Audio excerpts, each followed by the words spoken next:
ئەمڕۆ دەیدا لە ڕۆژی جیهانی دەروندروستی قوتابیانی بەشی دەروونزانی لە زانکۆی سەلاحەددین هەستان بە ئەنجامدانی چاڵاچێک لە ئامادەیی تارگێت بۆ قوتابیانی خۆشەویست دەربارەی بابەتەکانی دەروونزانی و وەخستنەڕووی گرنگیە و بابەتانە بۆ قوتابیان لە بابەتەکانی بۆ نمونە خەمۆشی چییە، کۆنتڕۆڵکردنی هەستەکان، هۆکارەکانی تووڕەبوون، بێگومان گرنگیە و زۆرە ساڵاتیانە لەوەدایە کە قوتابیان دەتوانن شارەزا بن لە بابەتەکانی دەروونزانی بۆ ڕێخستنەوەی ژیانی خۆیان.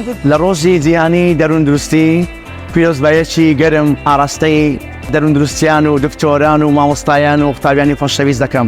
لەو پێشەنگایی کە ئەمڕۆ ئەم مامۆستای و قوتابیە بەتوانیانە ئەنجامیاندا بەڕاستی زۆر توانیە سوود بە قوتابیەکانمان بگەینن.